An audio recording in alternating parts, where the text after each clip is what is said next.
Hello and welcome to topic 5, financial analysis, profitability, solvency, and liquidity.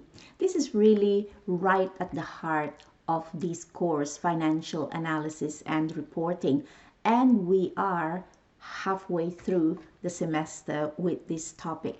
We're covering chapter 6 of your textbook. And as we go through the nitty-gritty of topic 5, you will find that what we are doing is truly analyzing, examining, evaluating the performance of the business, because even the small little things can actually make a big difference if the company do not take care of its performance. This reminds me of a quote by the former President Benjamin Franklin. He said, "Beware of little expenses. A small leak will sink a great ship." In Psalms chapter 26 verse 2, it actually says, "Test me, Lord, and try me. Examine my heart and my mind." So examination is not only confined to the performance of the company, but also for our own life. It's important that we surrender ourselves to God and ask Him to test us, to examine our heart so that our minds will be in sync with God's mind. Let us pray. Our gracious Heavenly Father, as we start yet another topic, and as we are now right at the middle of the coverage of this course, once again, we would like to surrender this course, the students and all of us, including myself, to you. Lord, use us according to your will, and may the Holy Spirit be with each one of us. In Jesus' name we pray. Amen.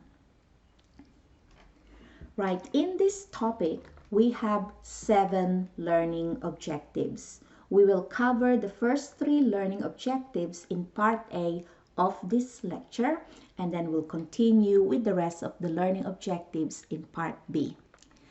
In learning objective 1, we will understand how the cost of change analysis, common size statement, and trend statements illuminate complex financial statement patterns and will shed light on business activities. There are several financial analysis tools that can be used to evaluate the performance of the business. One of the things we'll look at is this cost of change analysis. We'll also look at common size statements as well as trend statements. These 3 are covered in learning objective 1. And finally, we will also look at financial ratios in the rest of the learning objectives. So the basic approaches that we'll be looking at could be in the form of time series analysis. In a time series analysis, we are focusing on just one company or one business unit, but we are looking at different periods of time. So it is helpful when we want to identify trends in the performance of the business unit, whether there is an increasing or a decreasing trend. In cross-sectional analysis, we will be looking at a number of companies or different business units at a single point in time. So cross-sectional analysis is helpful to identify any similarities or differences across different companies or across the different business units of the same company. In benchmark comparison, the company would be using some benchmark. It could be the industry norm or some predetermined standards to compare the performance of their company in order for them to know whether they are above or below average. Now let's consider financial statement analysis and accounting quality.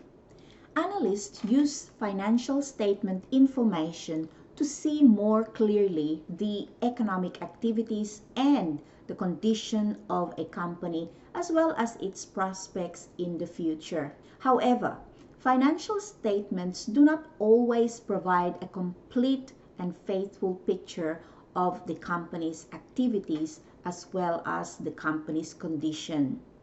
Why is that? It's because of this filter that we will look at. Now, the business fundamentals, the economic activities, and conditions actually constitute the financial raw data. And it will be filtered through by GAAP accounting rules that will be subject to managerial discretion before the financial reports are prepared.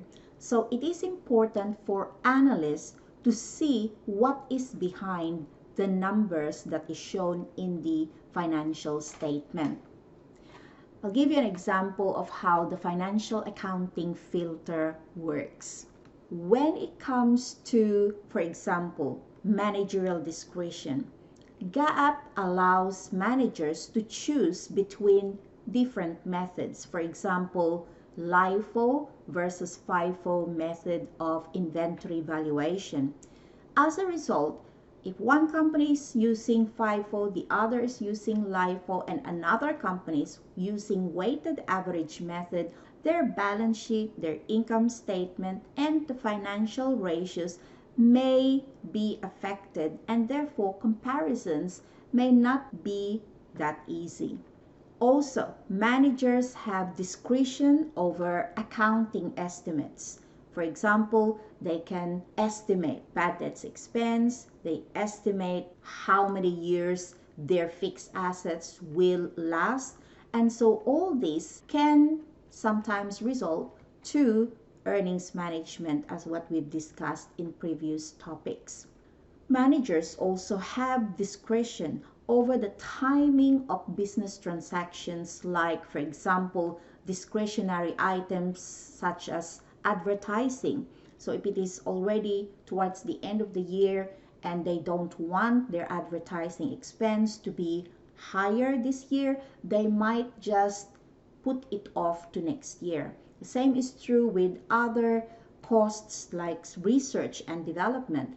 Instead of doing it next year when they can see, for example, that sales will not be as good as this year, so they might put on more research and development costs and advertising this year instead of next year. So it can be used to manipulate the performance of the business. But it is all legal because GAAP rules provide for those discretion in terms of methods, estimates, and the transaction structures as well as timing. Another potential threat to the quality of the financial statement is conflict of interest. Now, conflict of interest pose a potential threat to the quality of financial reports when, for example, related parties transact with each other without considering that arm's length transaction, meaning their transactions among each other is not at fair market value. So that may cause conflict of interest and therefore threaten the quality of financial reports. So conflict of interest arise when what is good for one party, for example, the management, the owners of the business, may not necessarily be good for another party. For example, the lenders, the outside investors, or even the employees of the firm.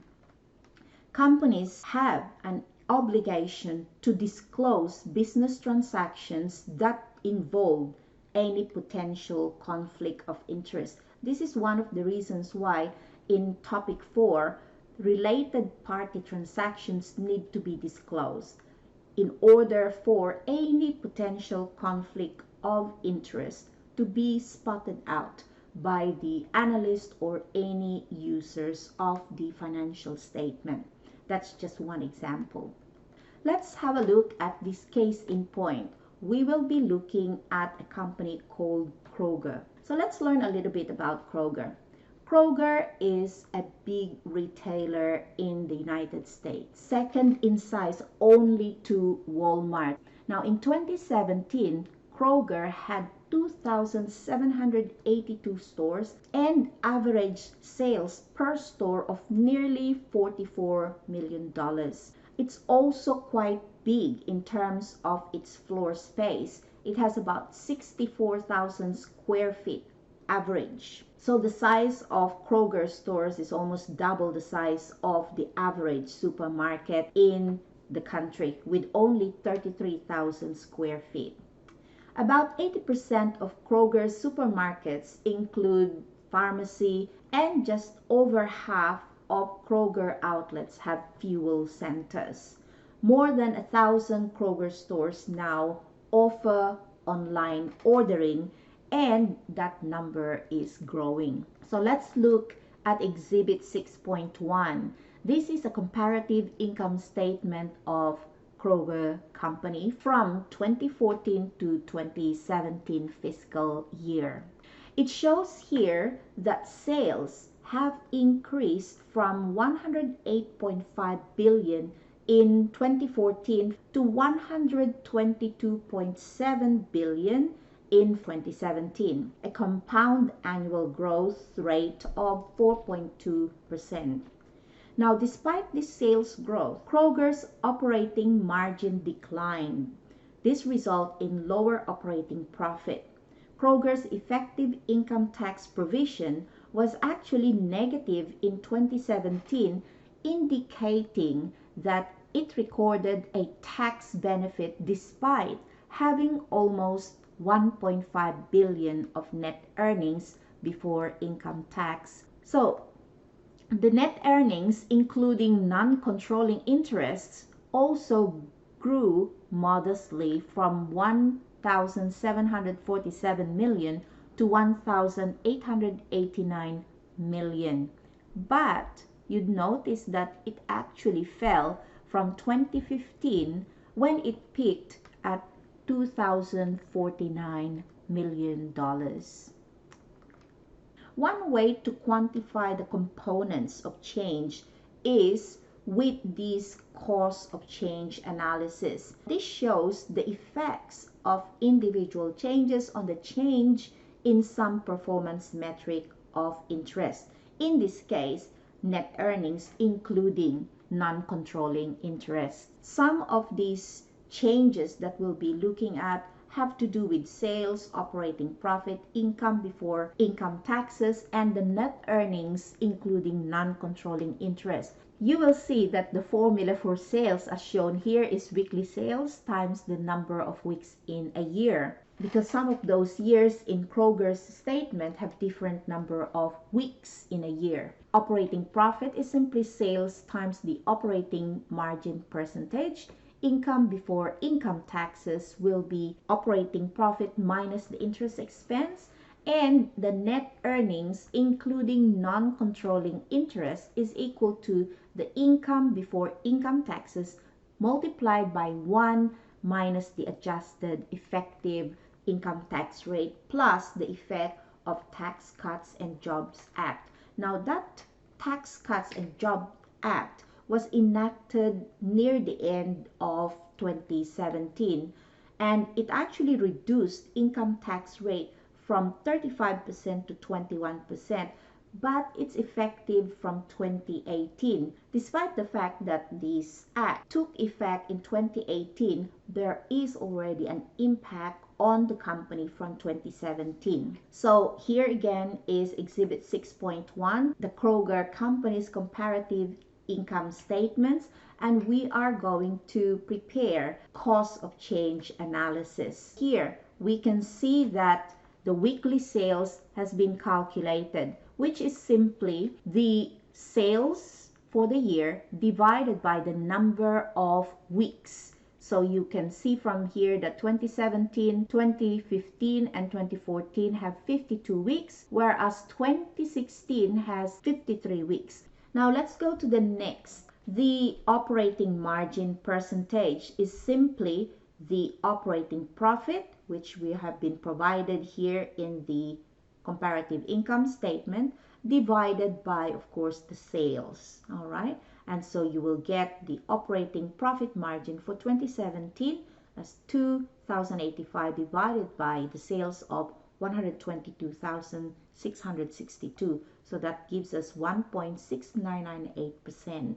So the next part here is income before income taxes. We have the operating profit and then we deduct the interest expense to get the income before income taxes. And these are all actually provided in the original income statement. But what we wanted to look at now is this net earnings including non-controlling interest with income before income tax times 1 minus the adjusted effective tax rate. So how do we get these figures here? Well, for the years when there are taxes like 2016, 2015, and 2014, it is quite easy to calculate this effective tax rate. All we have to do is to divide the 957 provision for tax by the net earnings before tax of 2,914. Then we'll deduct that from 1. So that would give us 0.67159. You can do the same for 2015 and 2014. But in 2017, there is a little bit of complication because 2017 has a tax benefit instead of a tax expense.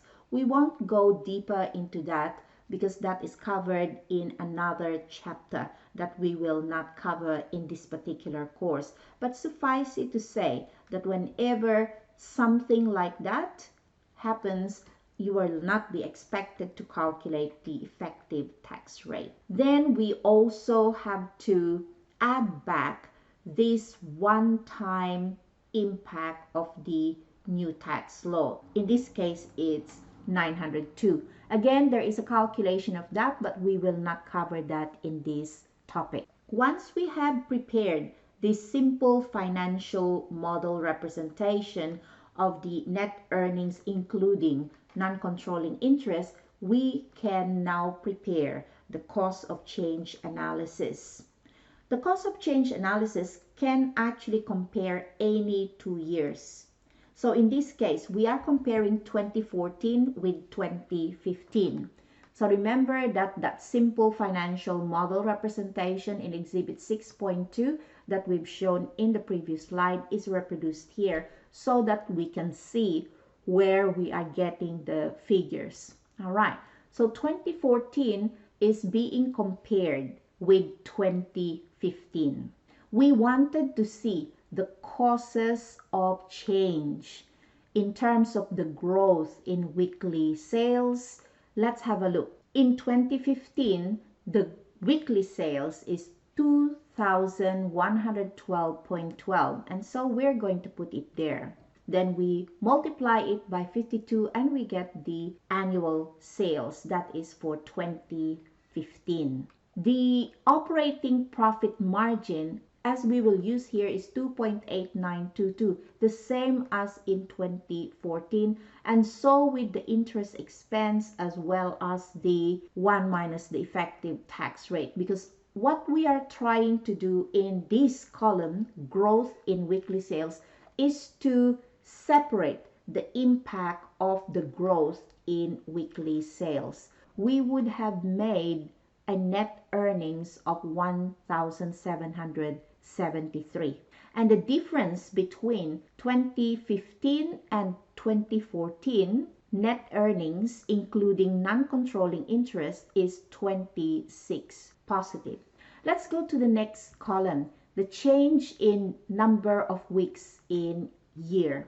2015 and 2014 has the same number of weeks, 52. So there won't be any change there, and that's why all the others being equal or being the same as 2014, there will be zero difference in terms of the change in the number of weeks in year. Let's go to the next column, change in operating margin. So again, we're using the weekly sales for 2015, and this time also the number of weeks, and this time instead of using 2014 operating profit margin, because we want to see the change in operating margin, we are going to use the operating margin in 2015. Once we've calculated that, everything will be the same as 2014, except of course for those that we've already changed for 2015, we'll see the difference is 264. Let's go to the next column, change in interest expense. So again, we are using 2015 weekly sales, 2015 number of weeks, 2015 operating margin percentage, and we will also use 2015 interest expense. And so we'll see a difference now of $3. This $3 is the difference between this change in operating margin of 2037 and this change in interest expense net earnings 2040, difference of $3. Now let's go to the next column, which is change in tax rate. Again, we will use the weekly sales in 2015, the operating margin in 2015, and the interest expense for 2015, and also the 1 minus adjusted effect on tax, which is 0.66225. So here we will see that the net earnings would have been 2049, and that's the actual net earnings for 2015. The difference between change in interest expense column and change in tax rate column is $9. So what we have done is really to compare 2014 and 2015 cost of changes. That's why it's a cost of change analysis. And then here we can summarize from comparing the different changes, the causes of changes, all right? From the net earnings for fiscal 2014 of 1,747, we got this from the comparative income statement, right? Here we have 1,747 and 2015 net earnings 2,049. What are the causes of change? Well, the earnings effect of increase in weekly sales is 26. There was no impact on the change in number of weeks in the year because both 2014 and 2015 have 52 weeks. The earnings effect of change in operating margin, as what we've calculated here, will be put there. And then the earnings effect of change in interest expense is 3, and the earnings effect of change in income tax rate is 9. And so the change in net income has a total of 302, and when we add that to 1,747, we'll get the net earnings for fiscal year 2015, 2,049. So we can actually do this cost of change analysis to compare any 2 years. For example, panel B of exhibit 6.3 shows the cost of change for fiscal year 2015 versus 2016. And in panel C, the cost of change analysis for fiscal year 2016 and 2017 is shown in your textbook. Let's move on to common size statements. Financial analysts use common size and trend statements of net income to help spot changes in a company's cost structure and profit performance. The common size income statements recast each statement item as a percentage of sales. So as you can see from here, each item in the income statement, such as the merchandise cost, operating, general administrative, rent, depreciation, and amortization, all of these items are recast as a percentage of sales.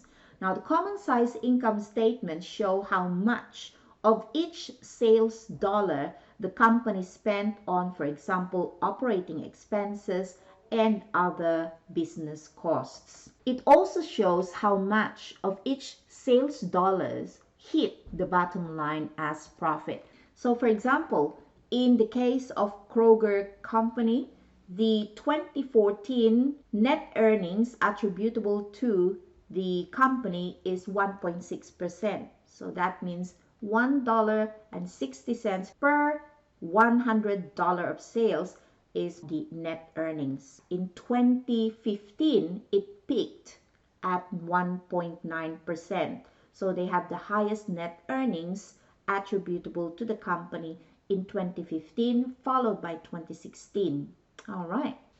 The trend income statement, on the other hand, will recast in percentage terms the items in the income statement using a base year number. So in this example, 2014 is used as the base year. So that year will be 100%. Now each and every year will have to be compared to the base year. So just by looking at the percentages, we can see that the sales have increased modestly. In 2015, we have 101.3%. That means the sales is 1.3% higher in 2015 compared to 2014. And in 2017, we have 13.1% sales higher compared to 2014. You will also notice that the operating expenses, interest expense, will show how much higher or lower compared to base year. Let's have a look at the trend balance sheets. This is the asset section of the Kroger company's balance sheet. In a trend balance sheet, you will also have to recast the percentage terms for each of the succeeding years based on the base year number. So here 2015 again is chosen as the base year, and we can see that cash and temporary cash investments in 2016 is 3.4% higher than 2015. In 2017 is 20.1% greater than 2015, and it peaked in 2018 with 29.5% higher than the base year. So for each and every item, we are comparing the succeeding years with the base year. Recall that common size balance sheets are also used for analysis, and we normally have to recast each statement item in the balance sheet as a percentage of total sales. So here is an example in Exhibit 6.7, the Kroger company's common size and trend analysis of assets. We can see that all the different balance sheet items are shown as a percentage of the total assets. Now, common size balance sheet for liabilities and stockholders' equity is also shown here.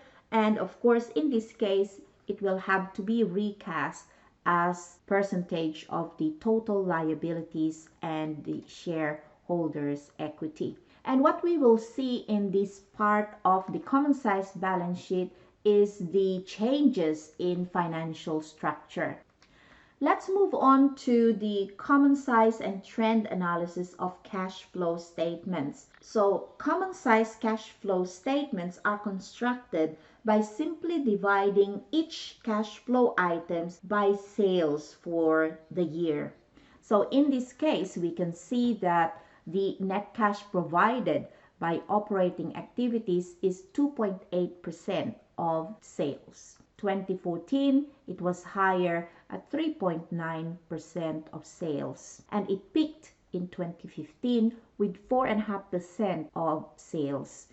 You can also see here that the payments for property and equipment, including payment for lease buyouts, are all negative. So that means this is net cash outflow, and it's 2.3% of sales revenue in 2017. And we can see that it was 2016 that has the highest payments for property and equipment. Of course, you notice in Exhibit 6.13 that we're just showing selected items of the cash flow statement, but you'll get the idea. In the second part of Exhibit 6.13, you will see the trend statement. And here we are using 2014 as the base year. So you can see that 100% is shown for 2014, and the other subsequent years are comparing. For example, the net cash provided by operating activities is 16.7% higher than 2014. In terms of the payments for property and equipment, including payment for lease buyouts, we can see that the major use of operating cash flows was for the development, property, and equipment. We can see that the payments for property and equipment has increased 30.7% compared to the base year, although it decreased less than 100% in 2017. Let's move on to learning objective 2. Here, we will explain how competitive forces and business strategies affect a company's profitability and financial position. Companies have a choice of different strategies to achieve superior performance, but these can be categorized mainly into two. The first one is product or service differentiation. In this strategy, the focus is on how unique the product or service provided by the company is. So if the products or the services provided by the company is so unique compared to the other competitors, then they're able to gain brand loyalty and therefore capitalize on their brand. As such, they'll be able to make attractive profit margins. Why is that? Because people are willing to pay premium prices for things that they value and they can perceive to be unique and high quality, and they can't get it elsewhere. So the differentiation can take several forms. It may be in terms of superb quality. It may be in terms of features, all right? So, for example, an iPhone might have several different features compared to another type of phone. And they might also have synergies with other companies.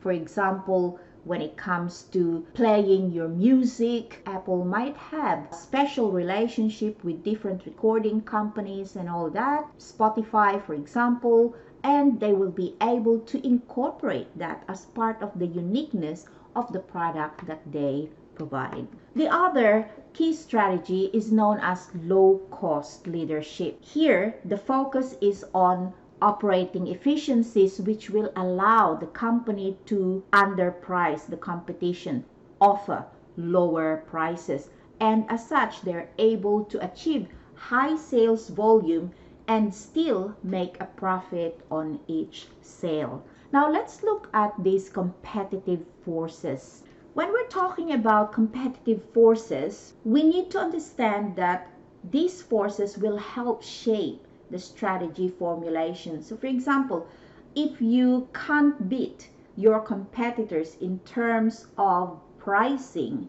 then you have to find some way to differentiate your product so that you can stand out. Otherwise, you will not be able to survive. So competitive forces help shape strategy formulation. And when we're talking about competitive forces, we need to know how intense the rivalry is among competitors. So what determines the intensity of rivalry? Well, for one thing, if there's only one company that offers that product, is there competition? No, there's not. That's called monopoly. If there are, say, only two big companies that offer the product, is there a big competition? Well, not really. That's called oligopoly. But if there are more and more companies that offer similar products, even though it's not exactly the same, that means these numerous competitors who are roughly equal will try to gain market. And that market would be us, the consumers of the product. So the more competitors there are, the more intense rivalry will be. Another factor, the rivals, these competitors, where are they? What sort of strategy are they offering? Are they providing diversified products or services and thereby able to have economy efficiency? All right, because if they are offering several different products, they can probably buy raw materials from another country, and they might be able to buy in bulk, and therefore efficiencies in terms of buying in big bulk will be enjoyed by that company. Another thing is, where are they from? If they are from a country where labor, for example, is too expensive compared to another company, let's say in China or in India, where labor is a lot cheaper, what type of strategy do you think these companies will be able to use? Well, they will be able to use low cost leadership because they can compete in terms of pricing. But those companies that are in countries where they can't tap into cheap labor, they will have to find ways and means to make their product unique or of superior quality such that their customers will be willing to pay a higher price. All right? Other factors might be that the product might lack differentiation or there's no switching costs. So for example, my son always will buy something new. So if there's new iPhone, he will get his new iPhone. If there is new Samsung, for example, and he likes the features and all that, he will switch to an Android. Why is that? Because there's no switching cost. You can always sell the old phone and get the new phone. In terms of differentiation, whenever a new feature comes from the iPhone, Samsung will probably have another feature that is similar or even better. So for example, the cameras of the phones these days are really good quality, and so when I go traveling, I don't even bring separate camera or video camera anymore because my phone is enough. So this lack of differentiation can actually make the rivalry among competitors highly intense. Another factor might be that the nature of the product that the company is offering is highly perishable. If the product will perish quickly, there is such a big temptation to cut prices. And again, cutting prices will lead to intensity in competition. And finally, if the exit barriers are high, for example, there is a big capital needed in order for you to start up the business, like the airline industry, for example. They have to invest on these airplanes. And so, during low season, when there's not that many people traveling, what will happen is that they will try to cut prices. Otherwise, their planes will be grounded. It will not be used and it will still have to be depreciated. And so they can't easily just move from one industry to another, from airline industry to, say, food industry.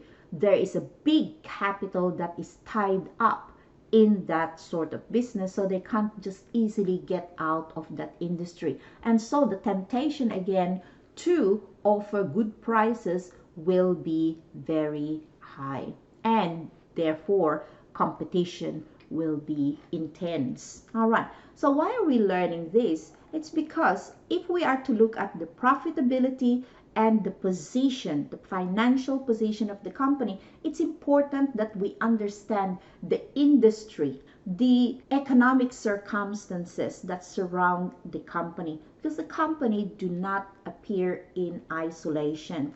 Therefore, the corporate strategist's goal, and you could be a corporate strategist as accountants, as you rise up from the ranks, all right, that corporate ladder that some of you might be climbing once you graduate, you could be a corporate strategist, all right? So the corporate strategist's goal is to find a position in the industry where the company that you're working for will be able to best defend itself against these factors that we've looked at, these competitive forces that we're looking at, and influence this in favor of the company that you work for.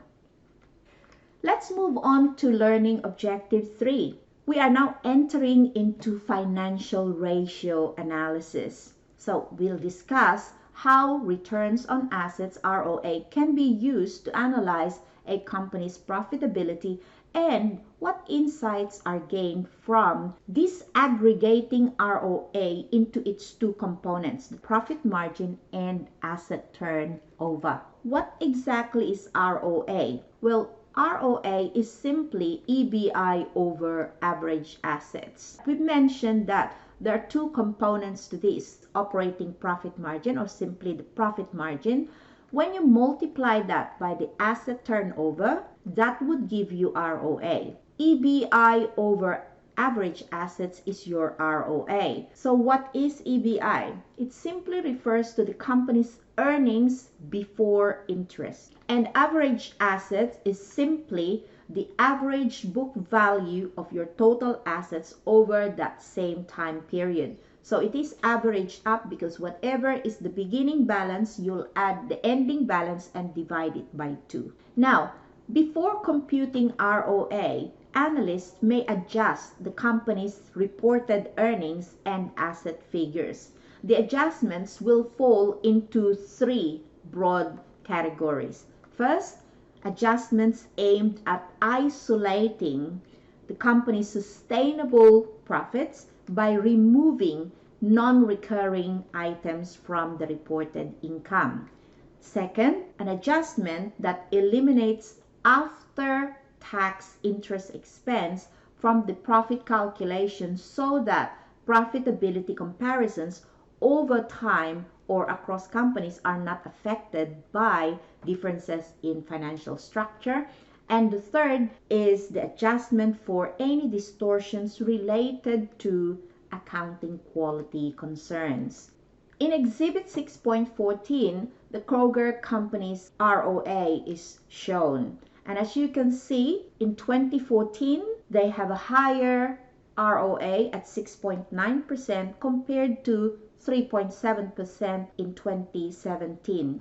So you'll notice that before ROA is computed, adjustments are made to reported earnings each year to eliminate interest expense, net of its related tax savings. In addition, there is an adjustment to exclude the $902 million due to the enactment of the new tax law because it is a one-time non-recurring item. So we can see from the ROA that out of the 4 years from 2014 to 2017, 2015 has the best return on assets with 7.3%, followed by 2014 and then 2016 with 6.5%, and of course 2017 is lagging behind at 3.7% only. And how did you get that 3.7%? It is simply 1,378, the EBI, divided by 36,851, the average assets. All right, let's move on to the 2 ways by which a company can increase or decrease ROA. So one way is to increase or decrease the profit margin. The other way, of course, has to do with either increasing or decreasing the intensity of asset utilization or the turnover. Now, just to give you a very crude example, so when ROA, for example, is 10%, it is possible that this 10% is due to a 10% profit margin and 1 asset turnover. So the ATO is 1 and the profit margin is 10%.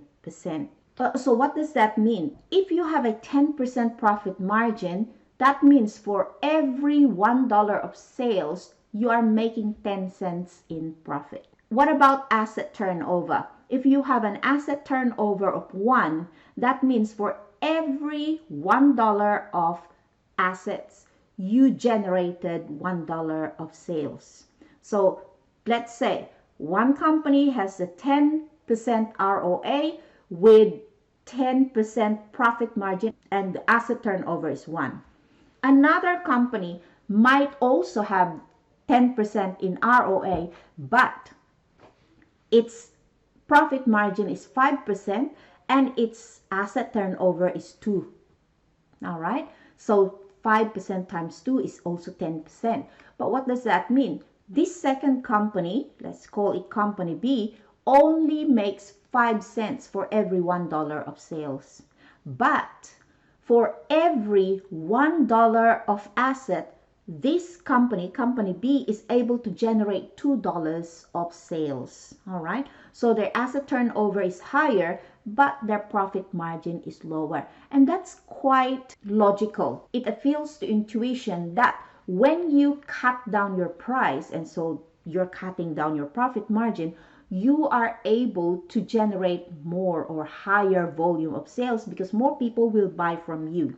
All right, so that sort of ROA with the components of operating profit margin and asset turnover will be more akin to a low-cost leadership strategy. The other company, let's call it company A, with the same ROA, 10%, but with a 10% profit margin and an asset turnover of 1, is most likely selling their product at a higher price. That's why they're able to make 10 cents for every $1 of sales. All right, but their asset turnover is lower.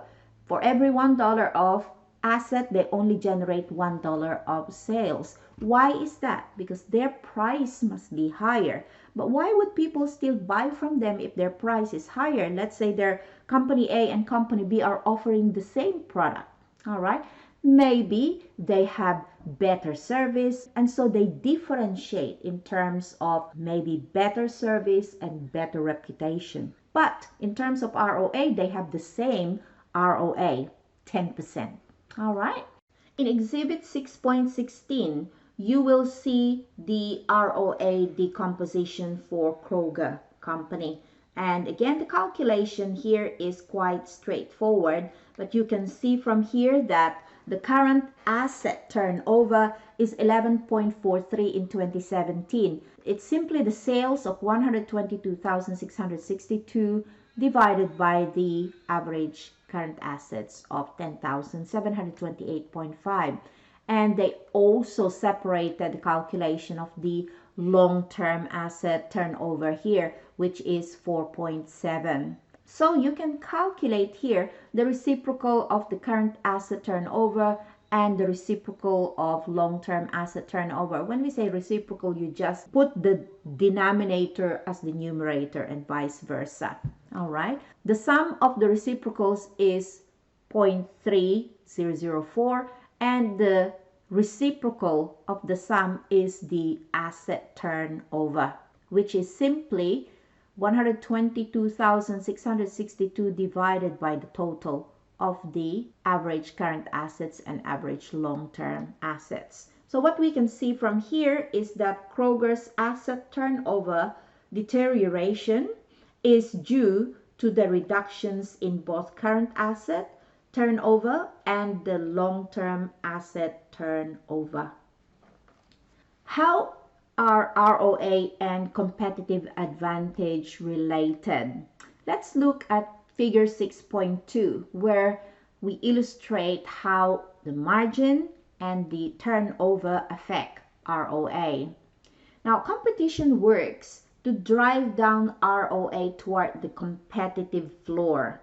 This competitive floor is the rate of return that would be earned in the economist's perfectly competitive industry. So companies that consistently earn an ROA above the floor are said to have competitive advantage. However, a high ROA stimulates more competition, which can lead to an eventual erosion of profitability and advantage. All right, so here in this figure 6.2, the average ROA is 5.9%.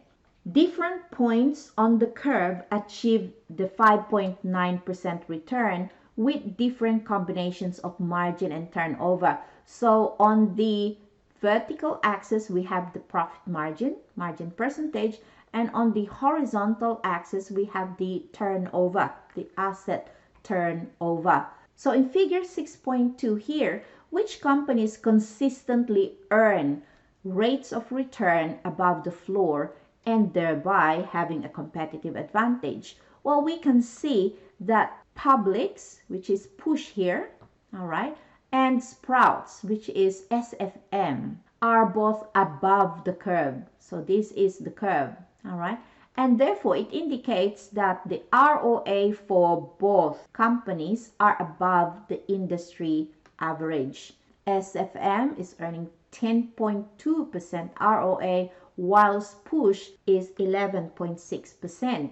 So Publix achieved its higher ROA through high margins, albeit with low turnover. So they have lower turnover, it's only about 2, but they have higher profit margin of 6. So this is quite similar to the one that probably more differentiating, all right? Because their turnover is low, but their profit margin is higher. Sprouts, on the other hand, had an above average margin of 10.2%, but their turnover is much higher at a bit more than 3, but the profit margin is probably around 3%.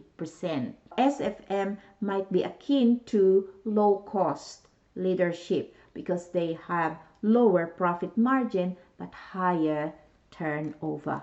All right, well, we will pause here for a while and then we'll continue with the rest of the learning objectives in part B of this lecture. Bye for now.